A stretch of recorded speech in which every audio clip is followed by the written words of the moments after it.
standing over there, ready to snatch a thing. Where were they? He's just over there with my school captain.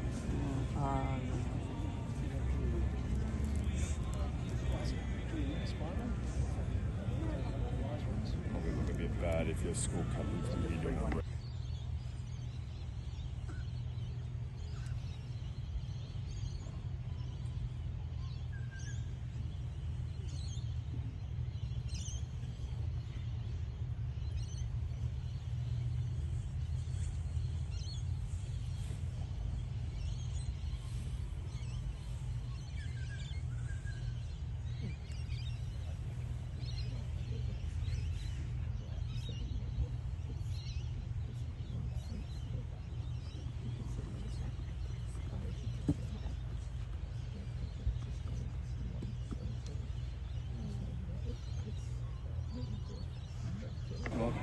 Pretty time that I did. Is that a difficult work on your...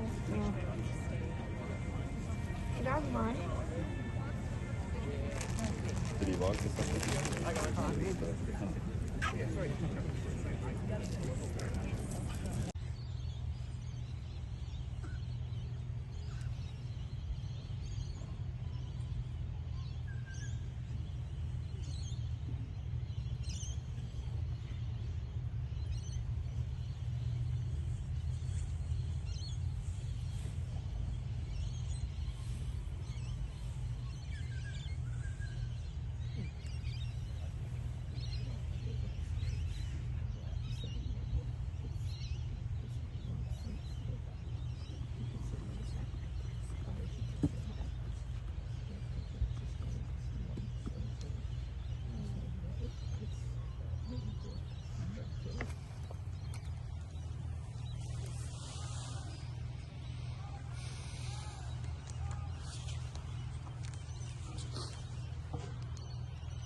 Good morning and welcome to the ANZAC Commemoration Dawn Service. This service is for us to remember and thank the ANZACs for what they did and what their successors have done to make the world a safer place, in which we, previous and future Australian generations, can live. Our theme for today is Australian Army involvement in recent operations. The Castle Hill Sub-Branch 2026 ambassadors have each interviewed a person who was in the Australian Army about their service. Our 2026 ambassadors are Christopher Marshall, Orkham Hills High School; Sana Syed, Crestwood High School; Reese Wilson, Oak Hill College; Alice Wilson, Castle Hill High School. Our ambassadors will now deliver a brief on those interviews. Christopher, will start the briefing. Today, as we gather here for the ANZAC Day, we remember Australians who served across the world in conflicts and peacekeeping missions. Yet, some of these stories begin much closer to home. Keith grew up in the Hills Shire and attended Borkham Hills High School before becoming an infantry officer. He served in East Timor, Iraq, and Afghanistan, where these deployments shaped his leadership. In 1999, as a young lieutenant with the International Force East Timor, Keith arrived in Dili to find the city devastated by militia violence. His platoon lived in a burnt-out building with 4 walls and a roof, but little else. At night, fearing a militia attack, they set up sheets of corrugated iron around their position, so any movement would be heard. Most important wasn't merely the tactic, but the trust it built. The local Timorese, despite the language barrier, brought their own sheets of metal to help. Even amid the uncertainty, there was cooperation.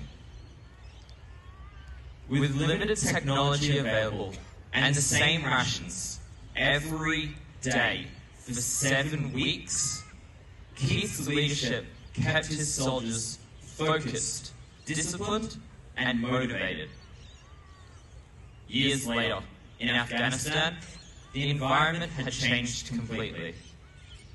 There was advanced technology, constant communication, and new threats, including green on blue attacks, in which allied Afghan National Army soldiers turned on their Australian mentors. In one incident, 3 Australians were lost, and the perpetrator escaped into the night. The loss deeply affected morale. As operations officer, Keith was responsible for the planning missions and sustaining trust, discipline, and purpose, even after the shock. His story shows that while warfare evolves, leadership endures. As Keith reflects, while a lot has changed, new equipment, new dimensions of warfare, some fundamentals are still the same. You've got to look after your people, train them well, lead them well, and let them get on with the job, lest we forget. Our next speaker is Sana Sayed from Crestwood High School. Today we gather not only to remember, but to reflect on the courage and sacrifice of those who have served for our nation. Among them was an ordinary young man, Phil, who grew up in a loving, simple family, where his story shows that true heroism is not just facing danger, but lies in loyalty, mateship, and resilience, which truly carry us through the hardest moments of life. In 1966, at just 20 years old, he was called up through conscription. As a willing participant, driven by the desire for adventure, he embraced his 10 weeks of vigorous training to prepare for jungle warfare. He served as an infantryman during the Vietnam War in the Australian Task Force base in Nui Dat, where his role was clear: seek the enemy, engage, but most importantly, protect his mates. Life on the front lines was harsh and unpredictable. Equipment weighed over 40 kilograms. The terrain was unforgiving, with dangers present every second. Yet, it was not only courage that carried Phil each day, but the bonds formed with his fellow soldiers. On one search and destroy operation into the Long Green, a B-52 bombing assault signaled their advance.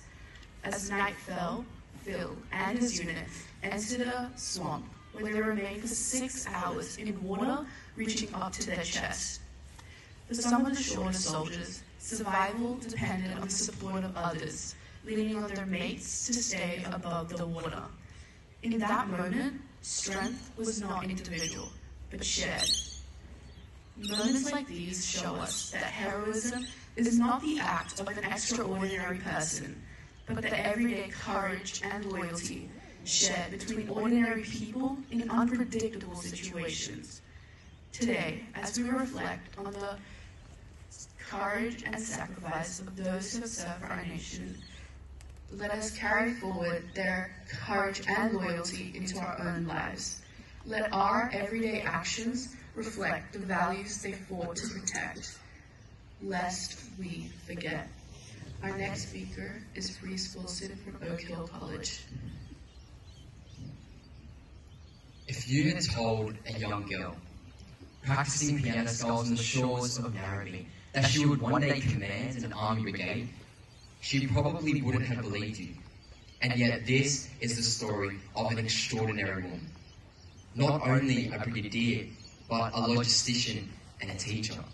She can play the piano, the trombone, the clarinet. The instrumental list goes on. And this is where a true leader was born. She joined the Army Reserve in 1992 and found her place through her passion for music as a part of the Army Band.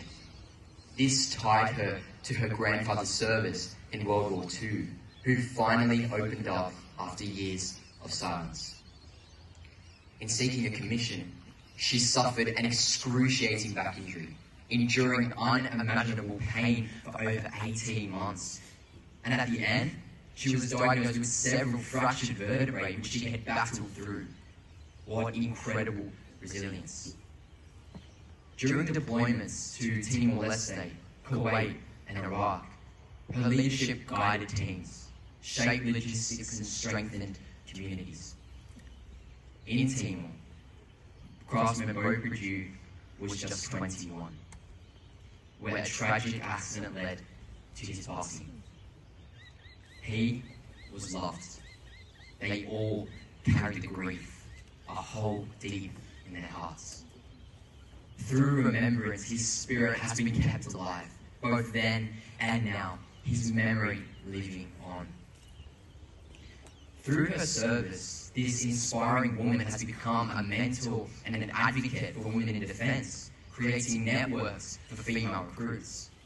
Her service was also recognised with the Timor-Leste Solidarity Medal.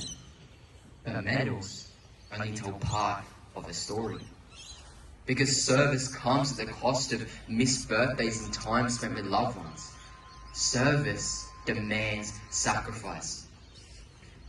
This inspiring leader believes that if we don't tell the stories of our young veterans, then we risk forgetting them.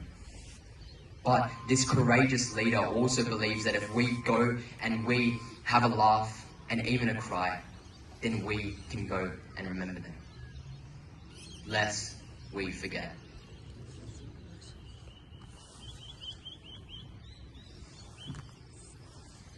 Imagine you're in a country far away from home. You're surrounded by leeches, mosquitoes big enough to carry you away, and snakes that get under your tent. The humidity is relentless and suffocating. That was Barry. Called up for national service at only 20, a call to adventure, or so he calls it. The Vietnam War, 1966. Following intense training as a machine gunner, he was sent to Vietnam, stationed at Nui Dat. Just 2 weeks in, and set up with a GPMG M60 machine gun, he was called to a Viet Cong ambush. 2 a.m. Reports of Viet Cong in the village. Darkness, silence. Then the triples went off, streaking through the black night. The Viet Cong burst violently through the banana plantation, straight towards his platoon, swarms of bullets shredding the trees. All you could do was aim and shoot. 4 a.m. An uncomfortable silence. The anxious wait till dawn with one thought. If I get out of here, I'm one of the lucky. For Barry, that morning did come. It came with weariness, downcast glances, and fallen Vietcong in the field. A violent awakening to war.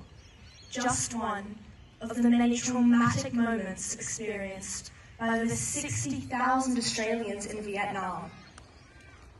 But not everyone made it to morning. Richard, a close mate from training, was stationed at the Horseshoe on fortifications when a pile of pickets he was reaching for exploded. Another violent awakening. One of the 523 who never made it home. Thank you, Barry, to you and to all for courageously answering the call. A call that gave you some memories you may prefer to forget, but also a call that formed deep and enduring mateship. A call that made Australia what it is today. We thank you and we remember you, lest we forget. Thank you, Alice Wilson from Castle Hill High School. Thank you, ambassadors, and well done. Please stand for the singing of the hymn, Abide With Me.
Please remain standing as our commemoration continues with the hymn, The Recessional.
Please be seated.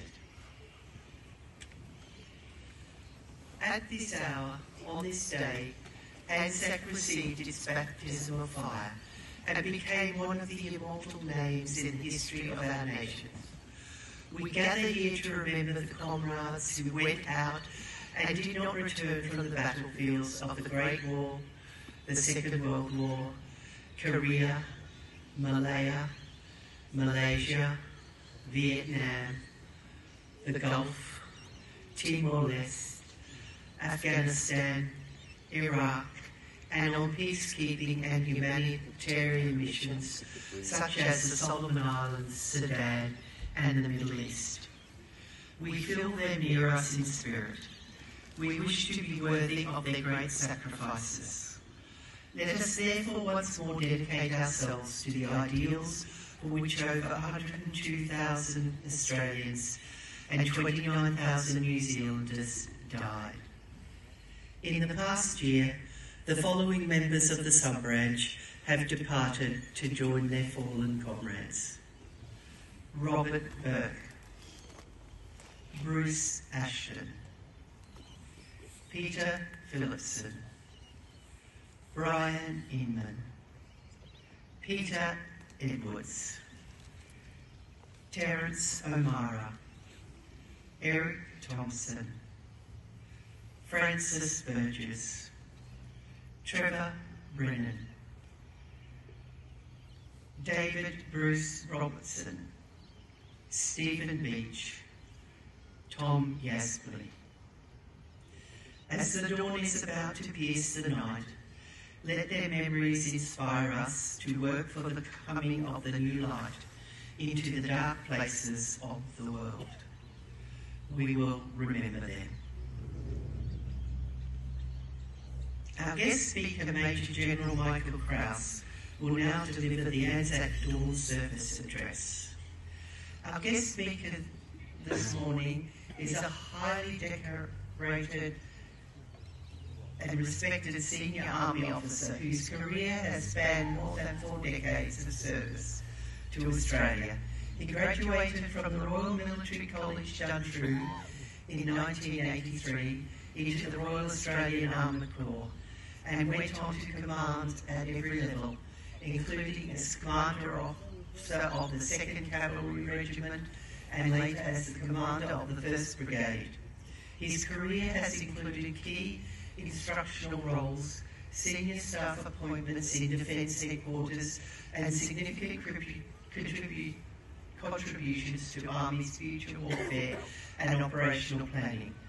Major General Krause has extensive operational experience, having served in Iran, the Solomon Islands, Iraq, East Timor, and Afghanistan, including as Deputy Chief of Staff, plans at International Security Assistance Force Joint Command in Kabul, a role for which he was awarded the Bronze Star and a commendation for distinguished service.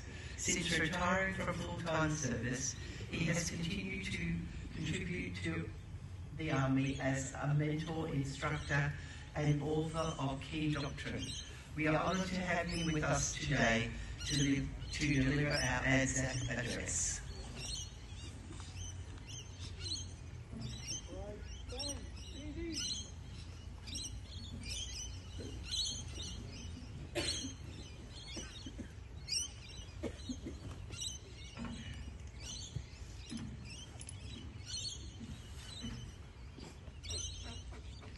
Well, good morning. And can I start by saying what an extraordinary privilege it is to address you on this, the most sacred day for our two nations. Can I start by thanking all of you for being here? This small amount of sacrifice that you've made today, getting up a bit earlier, getting dressed in the dark and gathering here, it's greatly appreciated by all, particularly by our veterans. And it's right and proper that we gather here to remember, but it's also important to understand why we remember. We're not here today to glorify war. For those of us who've seen war, for all of us who are experiencing the effects of war now, we know that war is a dreadful, wasteful, foolish thing. We're not here to glorify it. What we are here today, though, is to remember those who pulled on a uniform, put their lives at risk to stop war. Because it's important to remember that those who pull on a uniform to fight don't do so because they hate those in front of them. They do it because they love those behind them. And we're those who are left. We're the ones who they fought for. We're the ones who should be grateful. This morning I've got two questions for you, and the first one is, while it's right and proper to remember today, what happens tomorrow?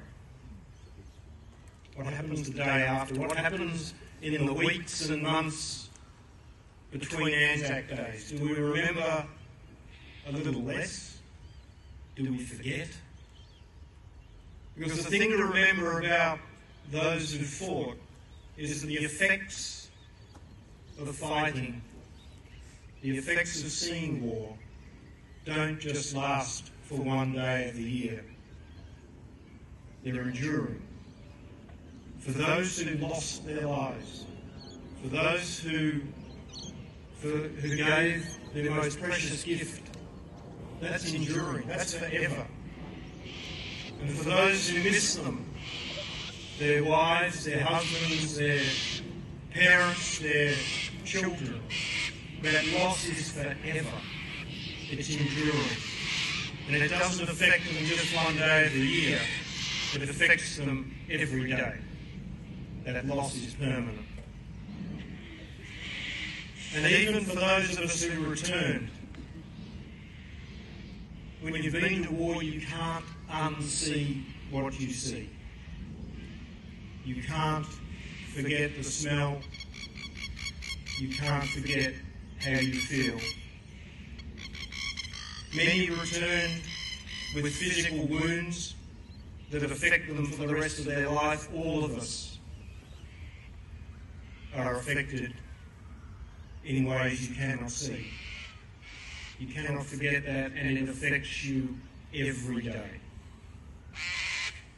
So while it's right and proper we gather here today, remember every day at the going down of the sun, and the next morning, remember, because the effects are enduring. And the second question I've got is, if we do remember, how do we remember? How are we worthy of those who put their lives on the line for us? Because those who fought for something bigger than themselves. They believed in something. And they left for us a magnificent foundation on which to build our nation. And the least we can do is be worthy of that. And to show our gratitude and worth every day. Now, you can do that in all sorts of different ways. You don't have to put on a uniform to do that. But that same amount of sacrifice that you gave this morning in getting up, we can all do that. We can all help others. Don't hold out a hand to help yourself. Hold out a hand to lift up others. There's always someone who's less well off than you. Be the best person you can be. Build strong families. Build strong communities. Build strong neighbourhoods. All of that will build towards a country that is worthy of the sacrifice of those who've gone before us. And best of all, when we do that, then we're all ANZACs.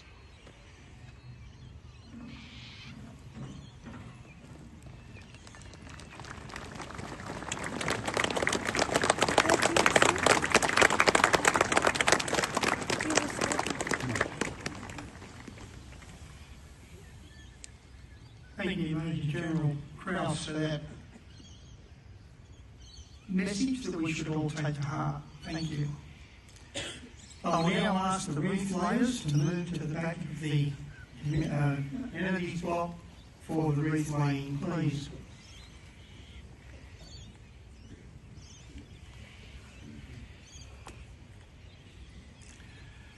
The wreaths will be laid by the VIPs, and then it will be laid by community groups and schools. I do say that the wreaths are not read out in order, so please don't think that you need to rush to the head of the wreath list.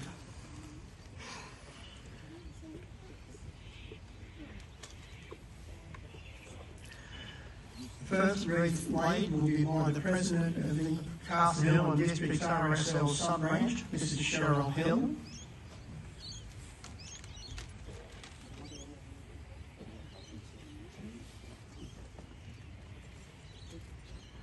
Vice President of the RSL Club Group, Michael Yo.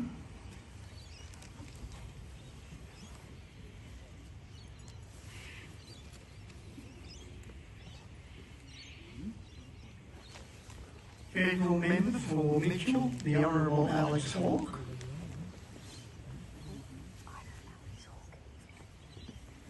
Member for Castle Hill, Mr Mark Hodges. Member for Kellyville, Mr Ray Williams.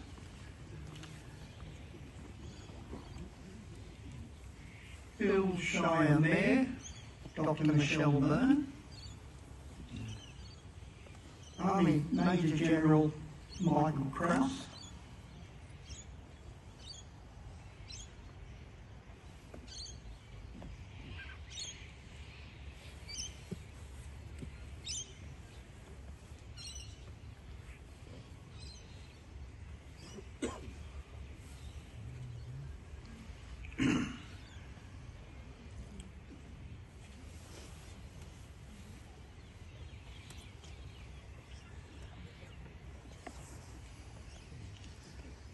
Commodore Tony Everington, laying a wreath for the Navy.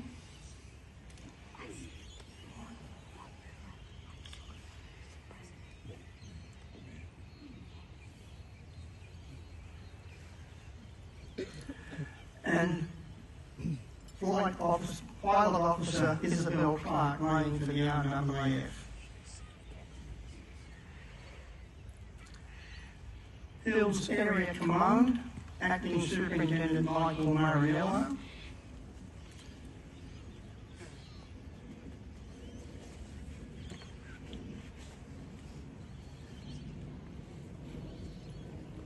SES, William Mamagiamitis.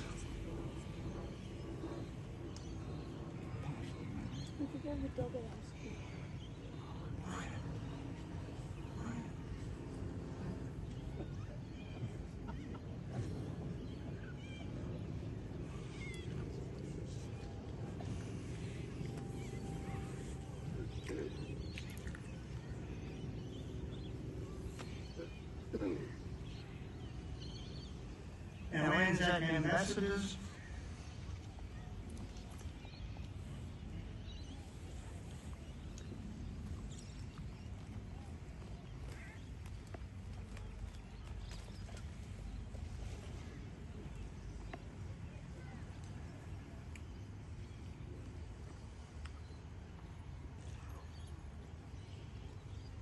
Castle Hill and District's RSL sub-branch auxiliary,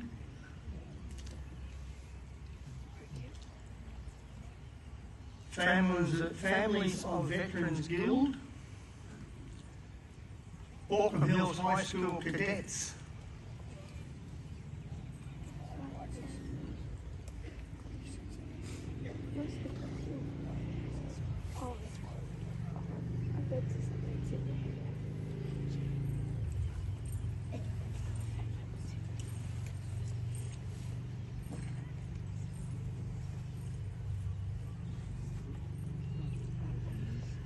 New South Wales Ambulance Service,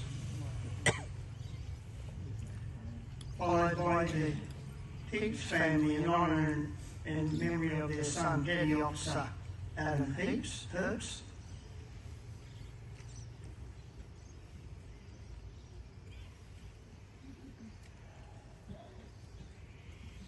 On behalf of Ron Smith,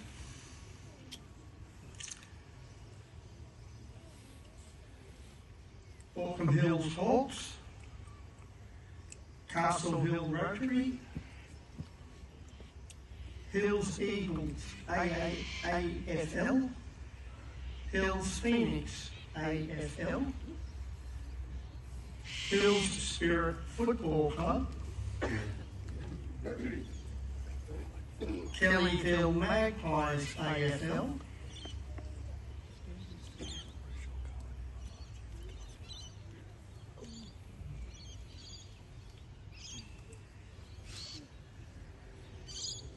Kellyville Brigade of the Rural Fire Service,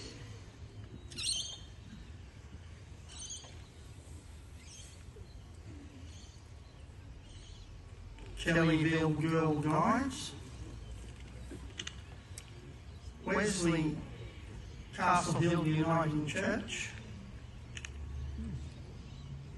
Sir Optimus International of Hills District, St John's Ambulance, Santa Club of Sydney Hills, Kellyville Colts Football Club, Kellyville Lions Club, Kellyville Netball Club, Lions Club of Box Hill and the Gables, Norwest Rotary, Positive Vibes Foundation, Church of Jesus Christ of Latter-day Saints in the Hills area, the Ishmaeli Muslim community, RSL Life Care.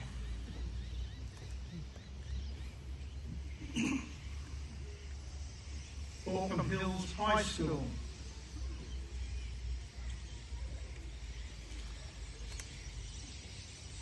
Auckland Hills North Public School,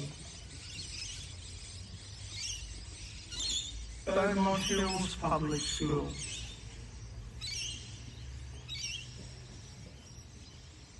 Castle Hill High School, Castle Hill Public School,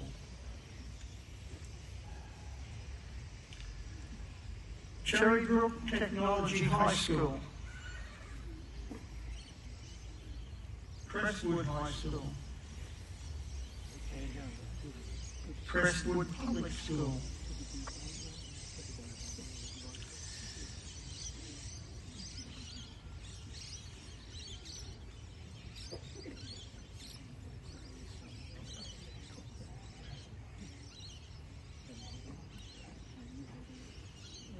Dural Public School,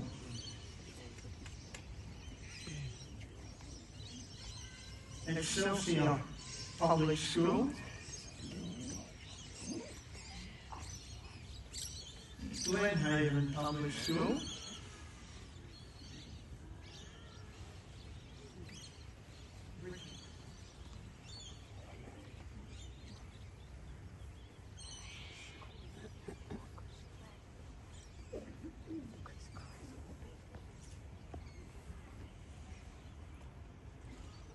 Hills Advantage College, Castle Hill Campus, Hills Advantage College, Kellyville Campus, Hills Grammar,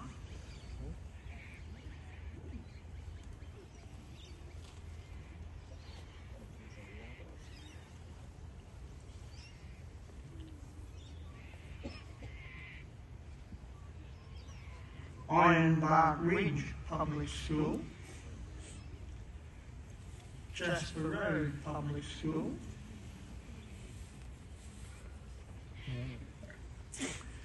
Kellyville Public School, Kellyville Ridge Public School, Pacific Hills Christian School, Matthew Pearce Public School, North Kellyville Public School, Our Lady of Lords, Oak Hill Drive Public School, Our Lady of the Angels,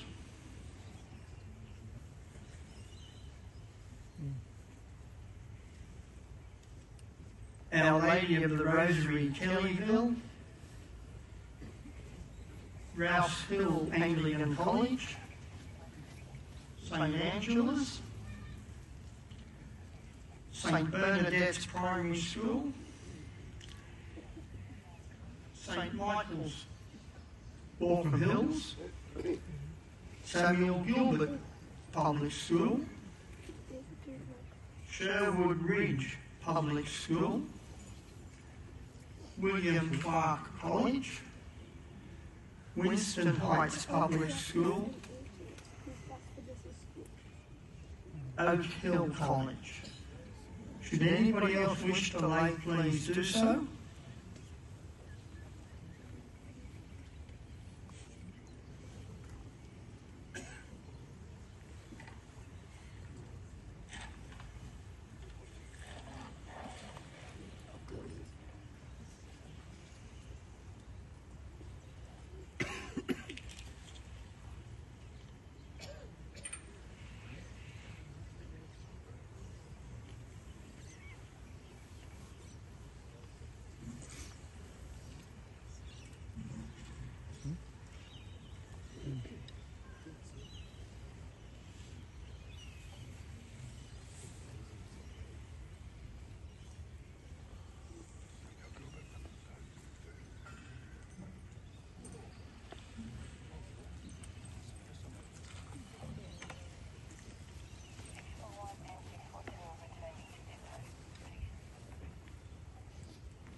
We will now conduct the service of commemoration. During this part of the service, the last post will be sounded, the ode will be recited, and a reveille is played. Uniformed personnel are to salute during the last post and during the singing of the national anthem. The sounding of the last post at this service represents that those serving personnel who have passed away completed their life's work and are now at rest. Please stand for the last post. Catapult Party Commander, present arms.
Catapult Party Commander to shoulder arms.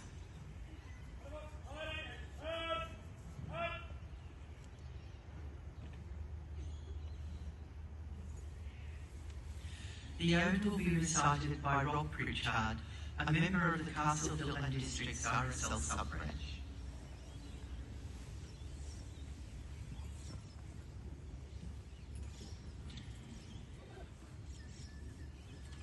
Their glory shall never die.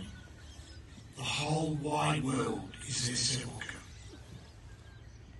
Their epitaph is written in the hearts of mankind, and wherever there is talk of noble deeds, their names will be held in grateful remembrance. They shall grow not old, as we that are left grow old.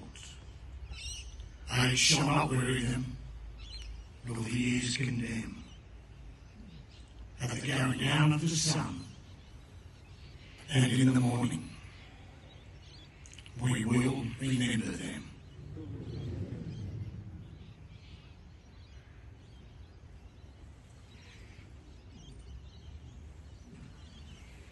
Thank you, Rob. Piper plays the lament.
We will now observe a minute's silence.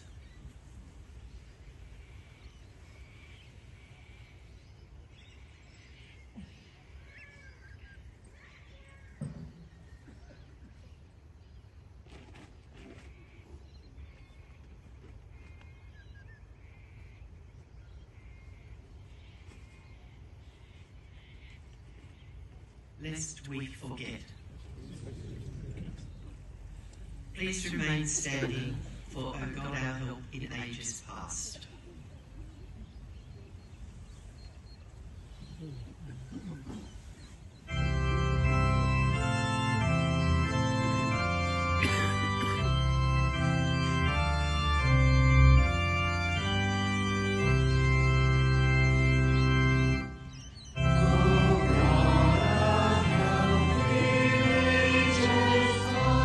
Now or for years to come.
Commemorations will read the epilogue.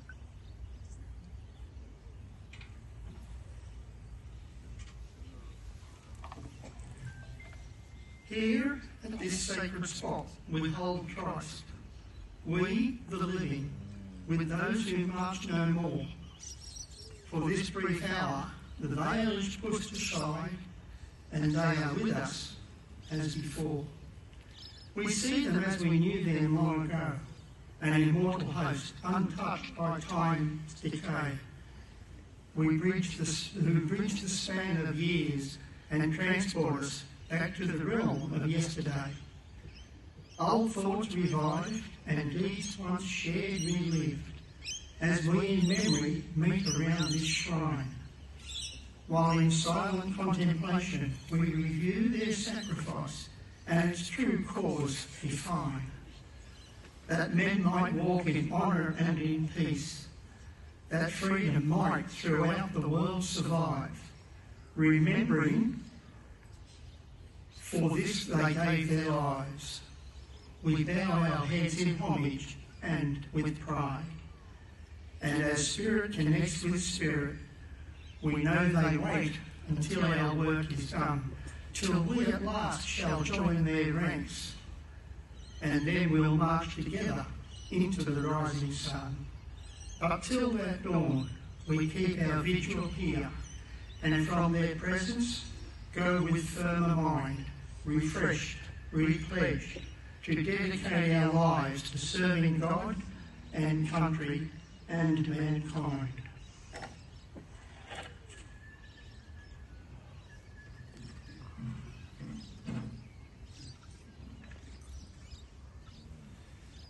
The sounding of reveille at this service proclaims our belief that the ANZAC landing on Gallipoli Peninsula on the 25th of April 1915 was the dawn of a brilliant era in the march to nationhood for Australia and New Zealand, and the birth of the ANZAC tradition. Catapult Party to present arms.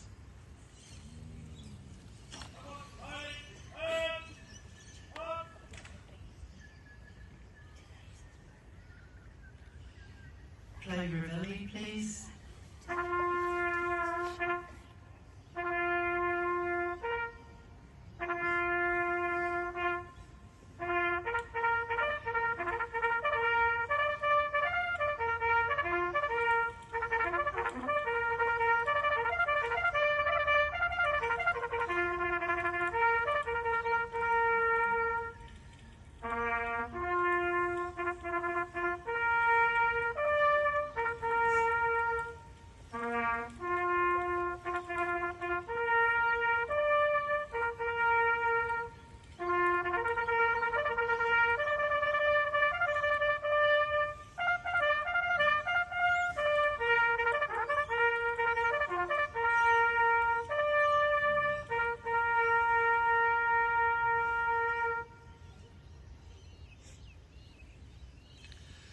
The New Zealand and Australia national anthems will now be sung. Thank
beauty rich and rare, in history's pages every stage, advance Australia fair, in joyful strains and let us sing, advance Australia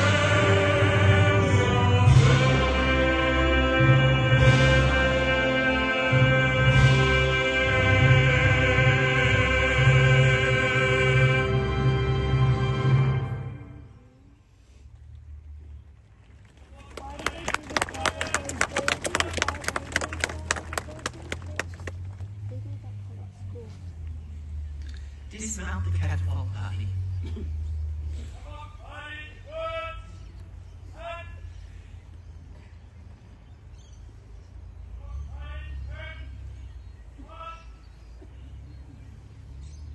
Please be seated.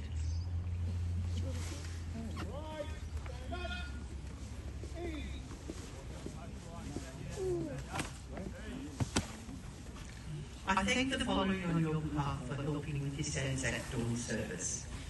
Guest speaker, Major General Michael Krause, for his address.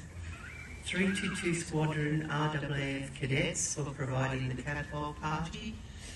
The ANZAC ambassadors, RSL Club Group and staff for setting up and other support.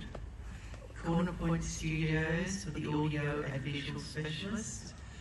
1st 15th Lancers Bugler, 453 Squadron Richmond Flight, Baulkham Hills High School Army Cadet Unit, North Ryde RSL Pipe Band, St John's Ambulance, SES personnel, the Hills Police Area Command, the Castle Hill Baptist Church Singers, David Sanders for the National Anthems, Rouse Hill Christian Schools Drummers, the Hillshire Council and our sub-branch team who made this service a success. I thank everybody for attending the ANZAC Day service, and we hope to see you all next ANZAC Day in 2027.